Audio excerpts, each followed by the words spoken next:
Breaking news చూస్తున్నాం. TET online దరఖాస్తుల స్వీకరణ నేటి నుంచి ప్రారంభం కానుంది. ఆసక్తి ఉన్న విద్యార్థులు ఇవాటి నుంచి ఏప్రిల్ 10 వరకు ఆన్లైన్లో దరఖాస్తు చేసుకోవచ్చు. మే 20 నుంచి జూన్ 3 వరకు టెట్ పరీక్షలు ఆన్లైన్లో జరుగుతాయి.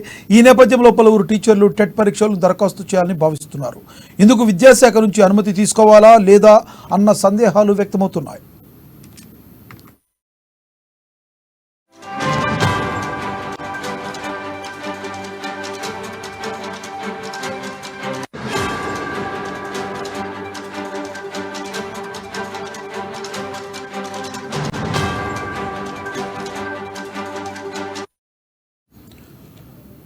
ఇదే విషయంపై TET convener SCERT director Radha Reddy పలు విషయాలు వెల్లడించారు. టెట్ పరీక్షనే కాకుండా ఏ పరీక్ష రాయాలన్నా టీచర్లు విద్యాశాఖ నుంచి అనుమతి పొందాలని సూచించారు. టీచర్ల పదోన్నతులు కల్పించేందుకు టెట్ తప్పనిసరి చేశారు. దీంతో సెకండరీ గ్రేడ్ టీచర్స్ నుంచి స్కూల్ అసిస్టెంట్ నుంచి హెచ్ఎంగా పదోన్నతి పొందాలంటే టెట్లో క్వాలిఫై కావడం తప్పనిసరి అయింది. దీంతో ఉపాధ్యాయ ఉద్యోగులతో పాటు ఈసారి సర్కారీ టీచర్లు సైతం పదోన్నతులు పొందేందుకు టెట్ రాయబోతున్నారు. గతంలో టీచర్లకు టెట్ నుంచి మినహాయింపునివ్వగా దీన్ని సవరించి ఇటీవలే ప్రభుత్వం టెట్ జీవోల్లో మార్పులు చేస్తుంది.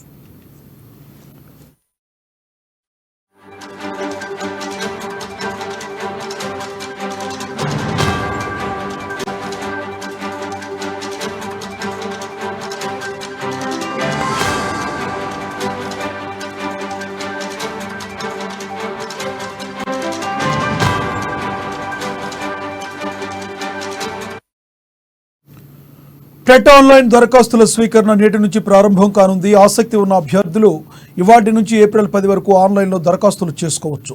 మే 20 నుంచి జూన్ 3 వరకు టెట్ పరీక్షలు ఆన్లైన్లో జరుగుతాయి. ఈ నేపథ్యంలో పలువురు టీచర్లు టెట్ పరీక్షను దరఖాస్తు చేయాలని భావిస్తున్నారు.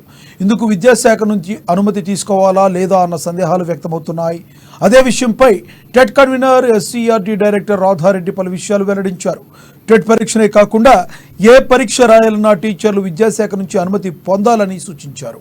టీచర్ల పదోన్నతులు కల్పించేందుకు టెట్ తప్పనిసరి చేశారు. దీంతో సెకండరీ గ్రేడ్ టీచర్ నుంచి స్కూల్ అసిస్టెంట్ నుంచి హెచ్ఎంగా పదోన్నతి పొందాలంటే టెట్లో క్వాలిఫై కావడం తప్పనిసరైంది. దీంతో ఉపాధ్యాయ ఉద్యోగులతో పాటు ఈసారి సర్కారీ టీచర్లు సైతం పదోన్నతులు పొందేందుకు టెట్ రాయబోతున్నారు. గతంలో టీచర్లకు టెట్ నుంచి మినహాయింపునివ్వగా దీనిని సవరించి ఇటీవలే ప్రభుత్వం టెట్ జీవోల్లో మార్పులు చేస్తుంది.